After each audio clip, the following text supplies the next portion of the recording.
Hello, hello. I am Allison Zmuda, co-director of the Institute for Habits of Mind, and I am joined with the fabulous Bena Kallick, Hey. also co-director of the Institute, and Soroya Smith. Hello. She is somebody that we have absolutely adored for several years. We first got to know her when she was working as an LED, so an opportunity to work K-12 as an instructional lead in Mason City Public Schools. And now she has transitioned to be an interim assistant principal. Is that right, Soroya? That's correct. Yes. Fantastic. And Soroya had the exciting moment of actually being in our very first individual pilot practitioner program. And we thought it would be fabulous for her to come on and really start to talk about her experience, not just with the habits of mind, but also how it's grown as part of her personal and professional life. So without further ado, I want to turn it over to Bena, who will start the conversation. Well, actually, I think you started it, Allison. So let's just get going, Soroya. Just tell us a little bit about what attracted you to the habits of mind. Why were you interested in it? And then a little bit about what has been attracting you as you keep learning more and more about it. Oh, absolutely. So my introduction with Habits of Mind was as a classroom teacher. So as a second grade teacher, I got to be a part of a cohort where we were thinking about ways that we can personalize the learning environment, the learning experience for our students.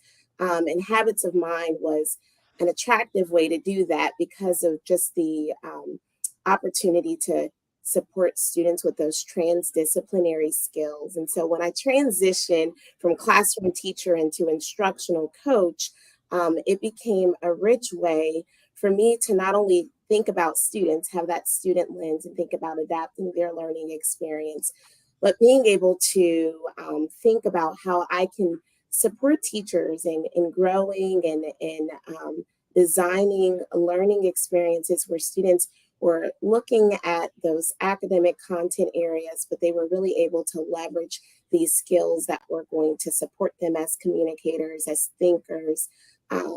It just became an opportunity to put some language to some of those skills that we wanted in place for our students. So it's really interesting because what you're saying is that you wanted the students to kind of use the language of thinking and you were bringing it to them through the habits of mind. And Yeah. at the same time, you were bringing that to the teachers so that they would have more kind of consciousness about that kind of teaching. Is that right? It is, and a lot of it really is that self-talk. So the self-talk we do as learners, whether it would be adults or kids, and how can we really identify the self-talk, and the thinking that's going to be able to get us to that next level, to be able to grow us as problem solvers, to grow our decision making. What do we need as far as language and skills to support that growth? So as you think about it, what were some of the ideas that you brought to the teachers? Or give us an example just to make it a little bit more concrete so people who don't know the habits of mind so much can understand what you're up to. Yes, absolutely. So one of the strategies, or one of the an example of a strategy that we used in the classroom with students would be sentence stems. So our teachers were really working on growing the depth of collaboration. We were looking at how do our students collaborate when they are working together, communicating ideas. And so being able to align some sentence stems to our habits of mind supported students in being able to connect with others. So for instance, like the Well, Chris, thinking. wait a minute. I think Yep, Chrissy may be able to show it so people can yeah, see what you're talking about. Chrissy, would you mind absolutely. showing that? Thank you. Yeah. So if you look towards the bottom, that thinking interdependently, that came up real high when we were just thinking about those collaboration opportunities for students. So being able to get students to think beyond their own idea, thinking interdependently, and being able to communicate like what they took away, having that sentence stem I learned from a classmate that really sets them up to have, that seed and intention from the beginning when they're listening. Like, I want to be able to make sure that I'm not just describing my own idea, but I'm leaning in and describing what my classmate is contributing right now. Being able to say, like, our teamwork grows our ideas because, again, gets them to lean into that collective responsibility, that collective care that we want when they're working interdependently. Now, I just want to give a heads up. If you'd like to see the sentence stem chart that's on the screen right now, go ahead and reach out in the comment box. I know that some of you are hanging out with us live and virtually. The other thing too is that we can go ahead and create that link, which again is in the comment box below right now, both on Facebook and YouTube and LinkedIn. So, a lot of people call that talk moves, which I'm sure you're aware of.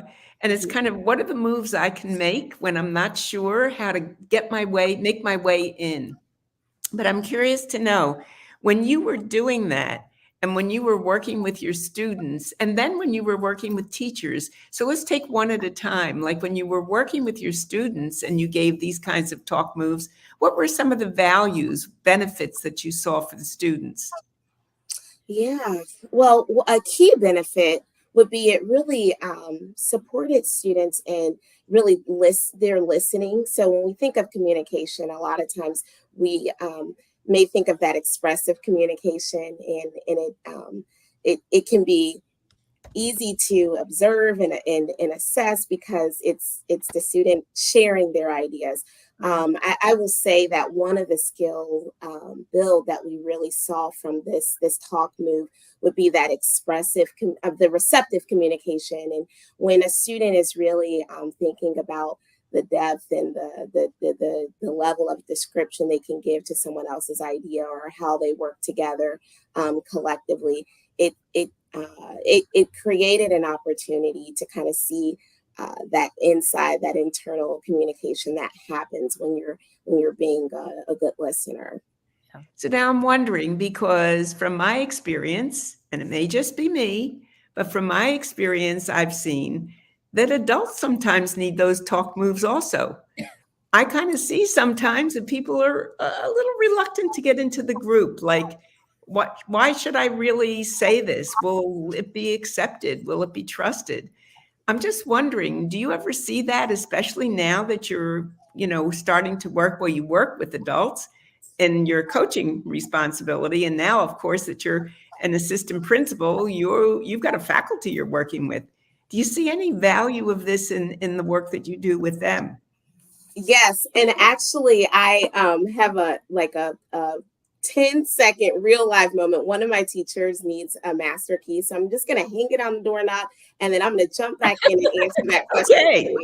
It's like you topped it up. So I will be right back just a second. That's right. So the joys of the end of the school day in Mason City Public Schools. So the opportunity of continuing to have Soroya really sort of clarify not only her work with students, but also her work with faculty, other administrators, parents. So if you have any kind of insights or questions that you want to throw into the comment box, please definitely go ahead and add that down below for people that are listening live, and we'll ask those questions or share those insights as they come through.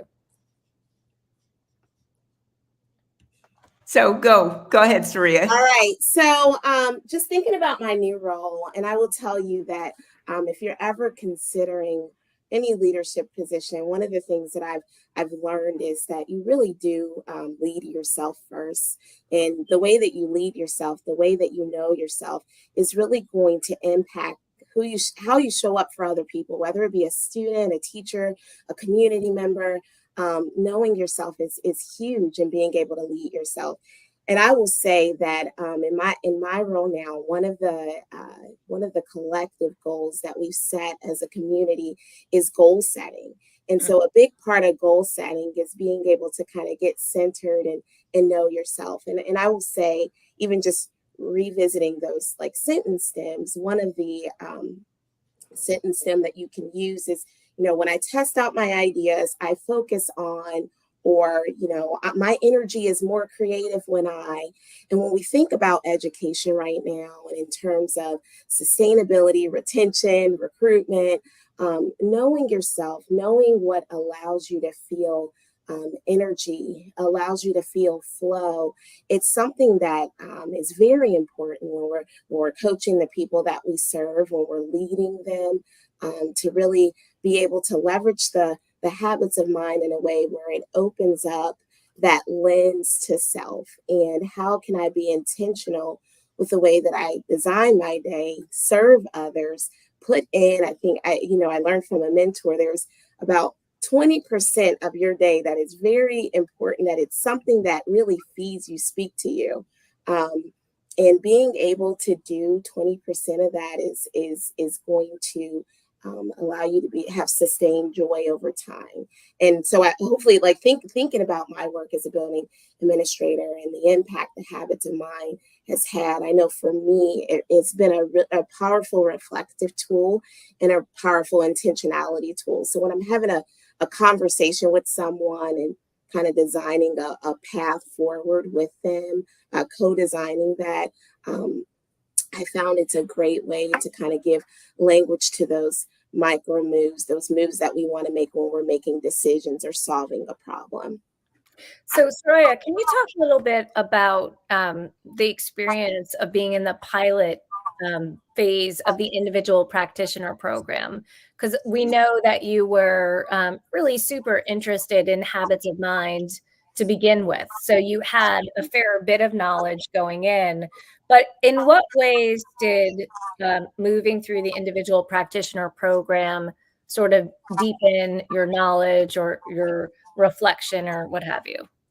Yeah, I will say that just kind of being a part of a community of people that are going through it with you, being able to read their responses, hear some of the ways people were thinking about it, just gave a more comprehensive perspective, because in the different settings they were in, they may bring like a different persona, a different lens. Um, Personally, as I was going through the practitioner pathway, I found that there were some important metaphors, like some important visuals that I could then pull into the work that I was doing. So, for instance, when we were taught, well, one of the habits that the overall habit of mind, there was like a metaphor around a bridge, and how together the habits, it's not ever just like one individual habit that you're leveraging, or even just the strengths that you bring, but the strengths of your team. So being able to take some of the metaphor and some of the strategies and tools behind the habits from the practitioner pathway allowed me to take some practical steps with the habits beyond just kind of being able to define them and understand the language, to actually have some tools. And that supported me with some leadership conversations that I was having, so that we could kind of translate something that could be a little more abstract into a metaphor, for instance, like a bridge, and have our founders kind of share that with us. So now here's an interesting question. Yeah. And that really, I think I'm curious to know, because it's different when you're an instructional coach. There's a certain amount of, I'm still teaching people how and what to do. Yeah. Now you're in the position where you have to actually be the implementer. So what happens for you? What goes on inside your head as a leader? Where do you find that making this change, which is challenging and compelling, especially at this time, what habits of mind sort of run through your mind and say, "Whoa, maybe I really should be doing"? There's so many, but I will say, and it's interesting. So I served as an instructional coach for 3 years, and it was a unique position because I was district wide, serving thousands of humans, adults and children and community members, and it was such a joy. I did learn, like, especially as I started to see movement with some of the projects and opportunities for the people I was serving. I learned how important it was communicate with clarity and precision. Because when you're in kind of the seed phase and it's starting to germinate, you're like, oh, this is, there's so much opportunity and runway. And then it starts to take off. You get like 2 years in, 3 years in, you're like, wait a minute, that's not really what I had in mind. Or that was more of an annual. It's not supposed to be a perennial. That seed's growing and it's reseeding. It's invasive. I'm a huge metaphor girl. So I learned, really that was a goal that I set for myself. My last year of coaching, just being able to just have 3 years in the journey and have some exciting things take place in those stages of just the projects actually happening. And so in my role now as an administrator, I still think that when I'm able to really rephrase and ask questions, that really allows me to know, like, okay, when I'm testing my receptive communication and not focusing so much on expressive, because for me, it's exciting to share ideas. It's exciting to build people up.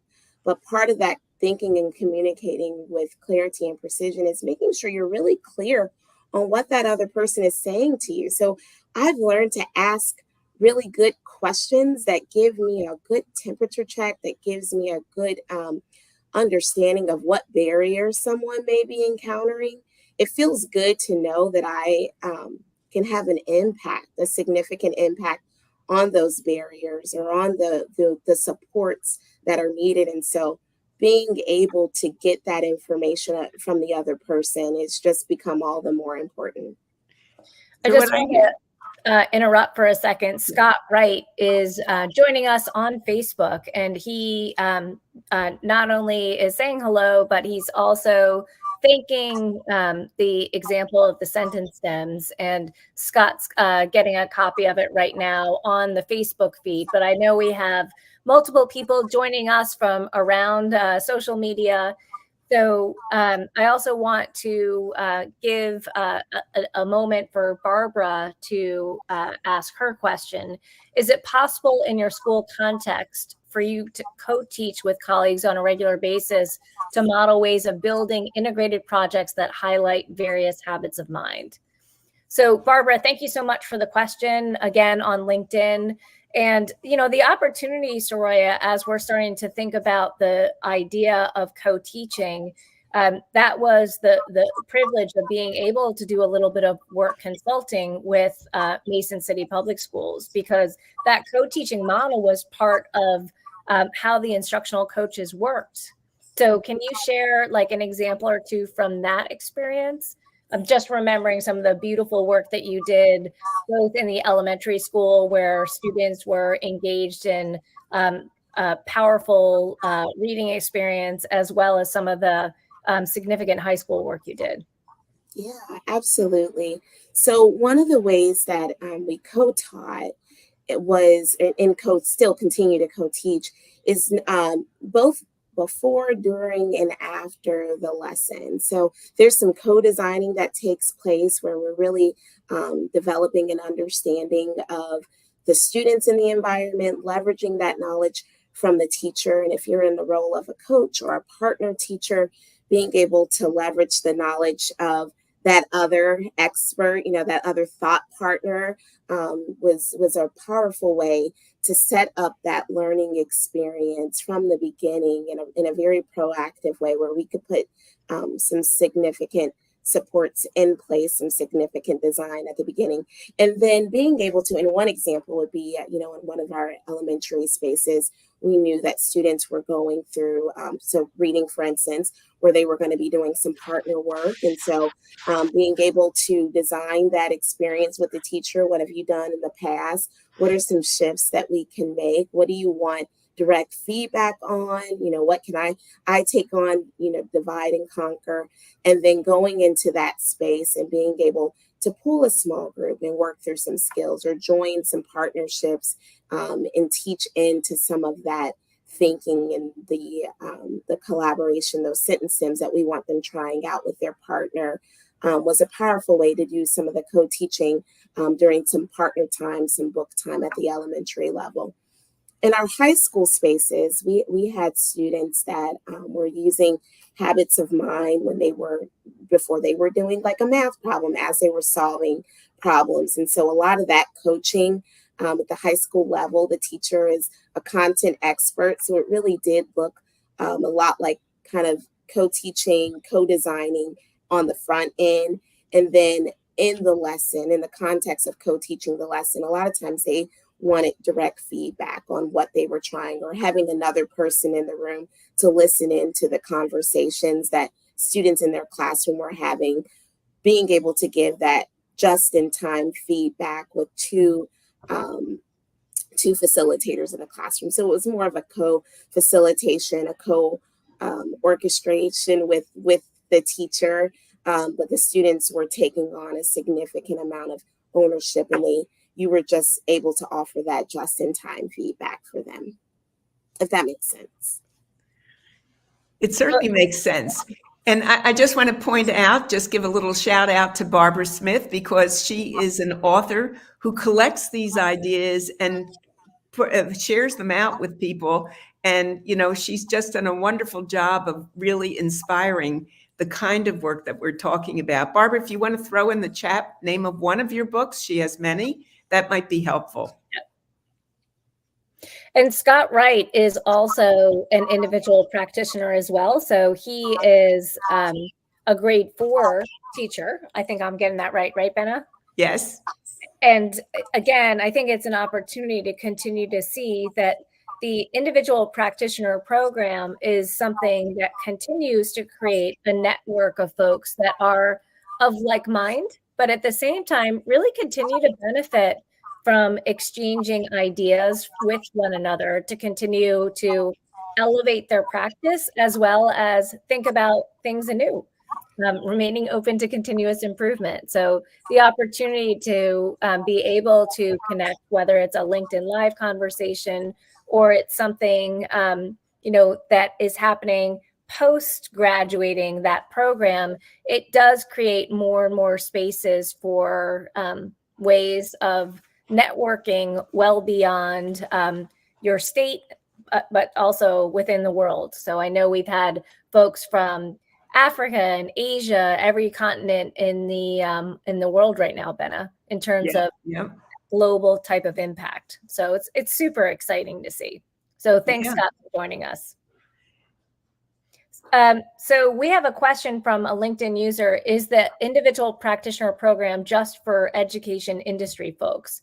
So that's an interesting question. It's not specific just for education industry. That typically is the people that have started to come on board for it right now. But at the same time, if you go ahead and link, Chrissy, if you can, to the Habits of Mind on the website, you'll see that it's for leaders, it's for parents and family members, it's for employees. So the opportunity to start to see the power of Habits of Mind is something that we truly see to be impactful to every industry sector, but as well as a personal sector. I think, Soroya, I don't know if you're open or willing to share an idea of how Habits of Mind have also influenced you as a parent. Yeah, sorry for the delay. I muted just in case I was causing an echo. So if I move my head a little bit, you can see my babies there. I've got 4 kids. They're not babies anymore. I'm not sure if you can see them there, but my oldest is 20 and my youngest is a kindergartner. So we've got kids, adult. Yeah, great range. And I will tell you, being able to think in terms of habits in myself as I'm parenting, I think, again, knowing myself, thinking about the ways I show up for my kids, has also translated to, the way that I lead and connect with my children as a parent. I will say, though, the other side of that, and maybe, if you are in a parenting role or in a caregiver role at heart or spirit with kids, you may be able to identify with maybe some aspirations and identifying those strengths in your children. And sometimes that may be around, I don't know, a certain academic area, or maybe they're really athletic. Our daughter, she loves to dance, and she's a great dancer, has excellent stage presence. Yes, I'm biased. She's 5. She's adorable. But I will tell you, the habits of mind, again, just thinking about those areas, those strengths that I can highlight and give feedback when I see them coming out in our kids. I feel like it's given me an opportunity to honor some of those skills, those human skills that may not have been as visible, that maybe I didn't really know to look for. Just, I have a child, and you have to reel him in sometimes, because sometimes he'll make these remarks, and it really is funny. He has a strength of finding humor in situations where I'm like, okay, this is not actually funny, but it is, because you can make just about anything into an excellent punchline. But being able to give them an opportunity to know themselves by being able to speak and highlight those qualities, being able to help them know when it's appropriate, how to leverage those strengths, bring those strengths into opportunities that they're pursuing, bring those strengths into that knowledge of self, so that when they're advocating or initiating something, they know that that is a strength that they can rely on and lean on. So I will say strengths-based parenting, highly recommend. Strengths-based goal setting, strengths-based leadership. We don't think enough about how to really shine a light onto those strengths and talk them up to people that we're giving care to, whether it be a kid or ourselves or people that we get to lead. So yeah, I will say that is an area that I feel like it's supported me as a parent. I love the way you're framing that, Soroya. And I'm thinking that so often people don't even know it's a strength until you give them a name for it. Yeah. So it's like Mm-hmm. what you were saying about your son. It's like, maybe he didn't maybe finding humor, just like you're a metaphor lady. Maybe he's just a humor person. He's just seeing the fun in things. And he didn't even know it was a strength. But when you point it out, it's like you're recognizing this is something you really do well. I think there's so much value in today's world, given how difficult that people are feeling the sense of needing the sense of hope and needing the sense of joy, and knowing they're good at something, and that something is helping them to be resilient, competent, compassionate people. I mean, I think that's worth a lot in today's world. And it seems like that's what I'm hearing in what you're saying, is that ability to have a language for it and to recognize it and know it as a parent, as an employer, as an administrator, as a teacher, and for the kid to know it about himself. I also want to continue to extend the networking influence, because Bena, a LinkedIn user, just is logging on now saying, my husband and I were trained by you, Bena, in Wilder, Idaho. And wow. That must be Jeff Dillon then. So again, I don't know if you can, that LinkedIn user, if you can identify yourself, because you're just showing up as a LinkedIn user, which is fabulous. Thank you so much for joining us live. But the opportunity to continue to see, based on what Soroya is suggesting right now, the notion of strengths-based parenting, the opportunity to see the extension of what Soroya is describing, and how timeless habits of mind are. So it's not a newfangled parenting technique, but really trying to give vocabulary. I think that's what Bena was leaning into a moment ago, vocabulary or language to describe the powerful dispositions or thinking skills that we really do want to make sure that we are acknowledging and cultivating in our children, in our colleagues, in our daily lives. So that was one connection I wanted to make. The second connection is Barbara Smith. She actually is reaching out to say, not only truly enjoying the sharing, but she also took Bena, your opportunity, the idea of sharing her book, which is gatekeepers, why schools should rethink resisting change. So Chrissy, if you can put that book title up on the screen for a second, just for folks that are joining us, whether it's Facebook or YouTube, whatever channel you're in, we just want to again acknowledge and give a shout out to Barbara. Again, she is a powerhouse, and thank you so much for continuing to think deeply with us today. So, and also the person from Wilder, I can't remember, would you put in the chat the name of the school, because you are doing such incredible work there with Habits of Mind. yes, you really took the personalized learning and Habits of Mind, and you've put it in throughout the entire school in a brilliant way. It would be wonderful for people to know that they could contact you if that's okay, and certainly, know how to visit. I must say, it was the first time I was ever in Idaho when I came there, and it's quite the place to see. It's very exciting. Bena, Chrissy just gave us a heads up. It is Amy Hookinen. Am I saying it right? Hookinen. So, okay, Amy. Hi. So, and I think as we're sort of circling back to Soroya, I mean, we've talked about the idea of individual practitioner, and the next cohort, by the way, is launching on January 22nd. So if you're interested in being part of the next cohort, definitely go ahead and reach out for more information. So I'm sure the links have already been in the chat, but we may want to sort of recycle that again.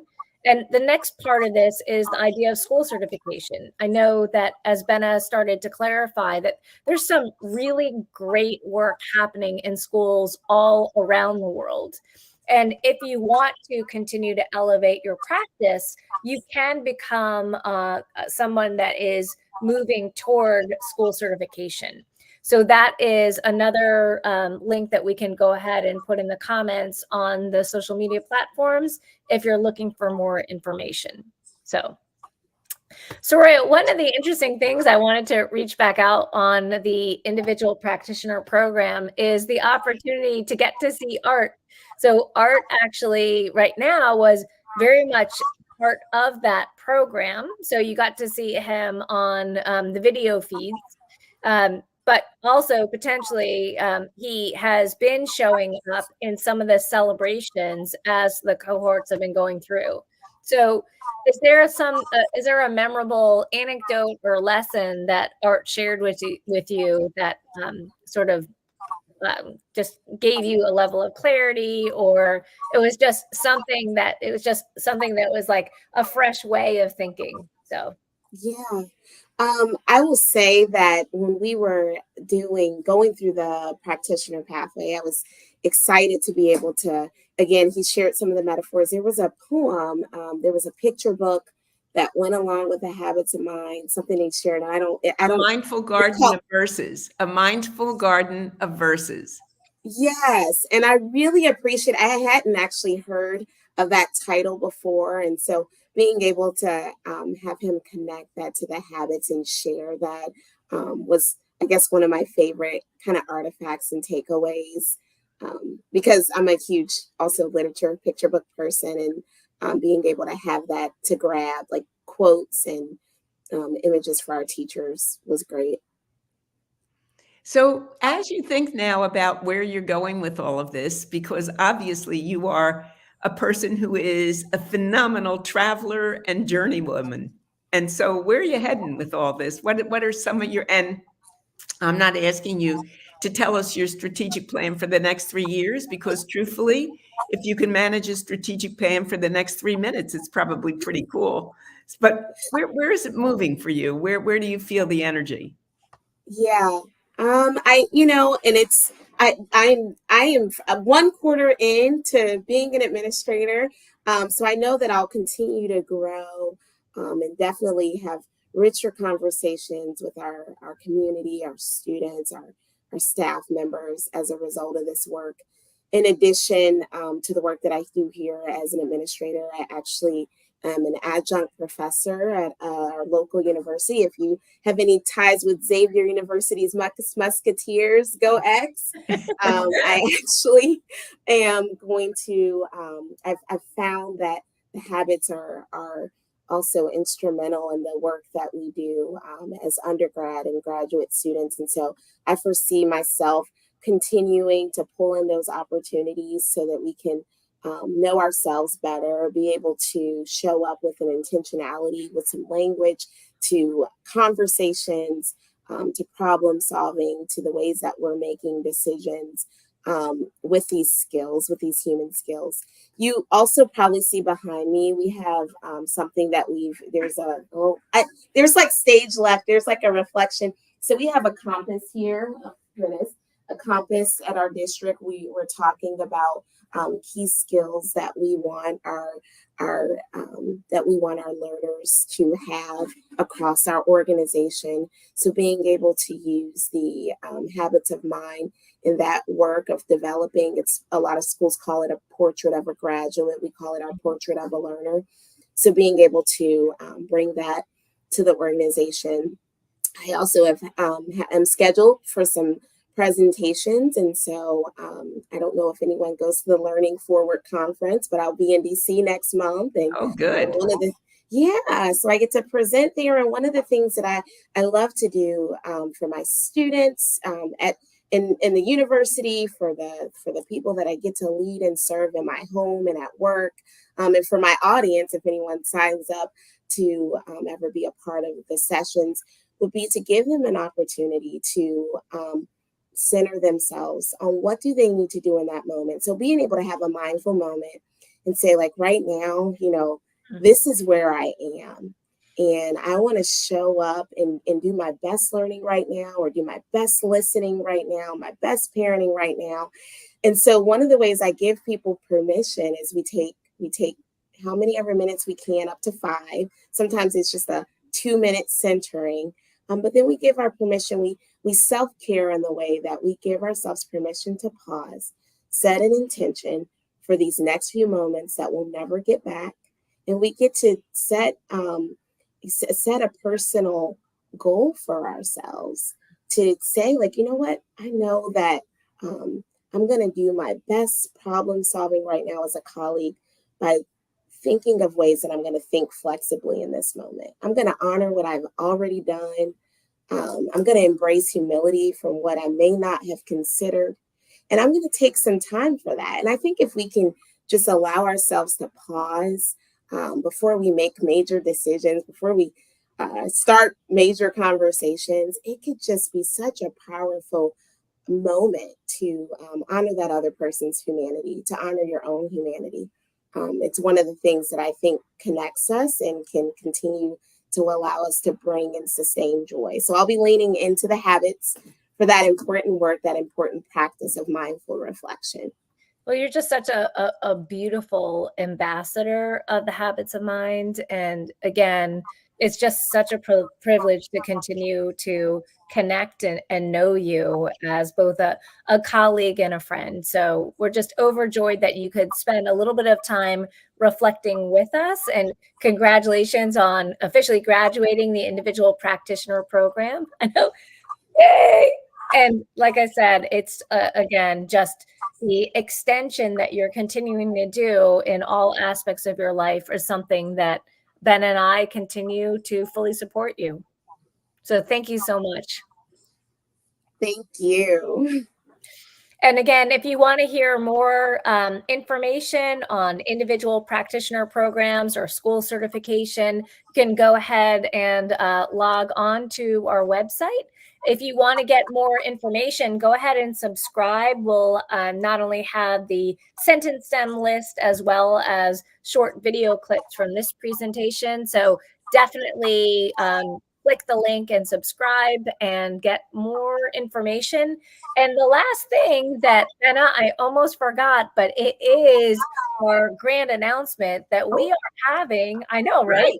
We are having the very first, I know, drum roll, please, the very first Habits of Mind conference. And that is going to be happening April 5th and 6th in California. in Southern California. So like I said, we would absolutely love for folks that are really interested in a deeper dive into habits of mind live in person with Art Costa, with Bena Kallick, with myself, and some powerful school practitioners all over the world. That is something that we would be super thrilled if you wanted to join us. So again, on our website, you'll see a link so that you can go ahead and register with Chapters International, and looking forward to the experience.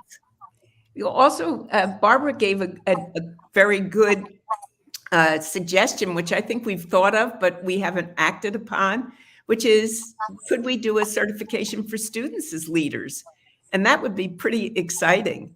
And I'm just thinking that because that conference is a time when we can be generative, maybe we'll pull together some people and start imagining that. That's a great possibility. All right. So thank you again for joining us, and looking forward to the next LinkedIn Live we will have together. So you'll just take a look and we'll give you that information soon. But one more time, Soroya, again, thank you, thank you, thank you. Thank you, Soroya. Thank you.